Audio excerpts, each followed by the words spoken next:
La problématique des procédures d'arrestation arbitraire évoquée au cours d'un atelier de formation qui s'est tenu hier dans le premier arrondissement de Libreville par le réseau Femmes Lève-toi et soutenu par le groupement de la société civile Tournons la page. L'objectif de cette rencontre évoquée ici par Nathalie Zemo, présidente du réseau Femmes Lève-toi et prochaine coordinatrice de Tournons la page. Depuis le 15 septembre, vous savez, la Journée internationale de la démocratie, nous avons lancé une campagne qui s'appelle Stop aux violations des procédures d'arrestation au Gabon.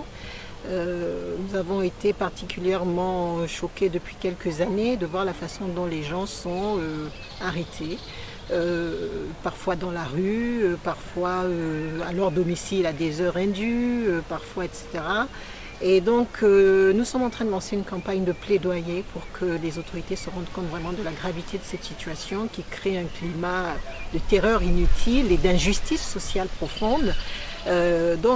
Voilà, les organisations membres de la coalition Tournons la page au Gabon et puis bien sûr d'autres organisations de la société civile qui s'intéressent aux questions des droits humains ont souhaité être instruites sur la procédure des procédures en vigueur au Gabon en matière d'interpellation, d'arrestation, d'incarcération.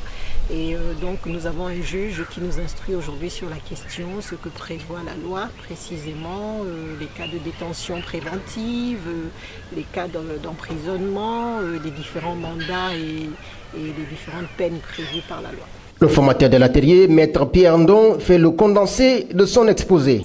Dommage que l'attention ne soit attirée que lorsqu'il s'agit de ces personnalités. Or, au quotidien, il y a certainement moult exemples où des simples petits citoyens font parfois l'objet d'arrestations arbitraires ou abusives.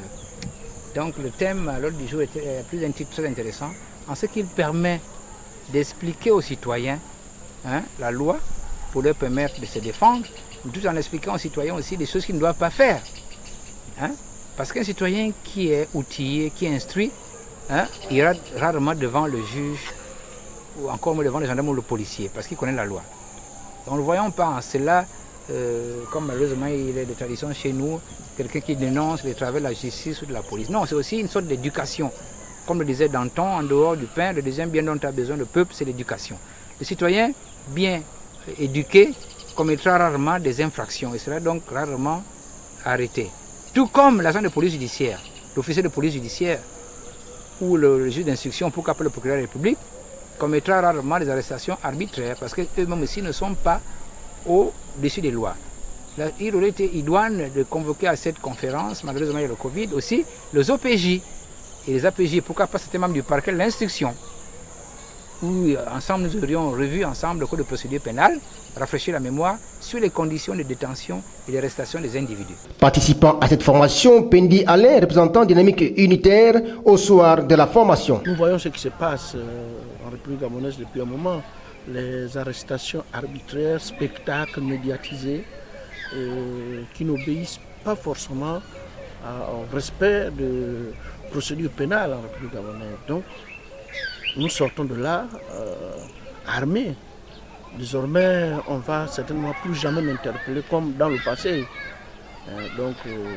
C'était important pour nous de suivre cette formation. La problématique des arrestations et leurs procédures au Gabon est plus qu'actuelle. En effet, depuis l'élection de 2016, de nombreux Gabonais sont emprisonnés abusivement, le pouvoir s'exerçant désormais dans la suspicion.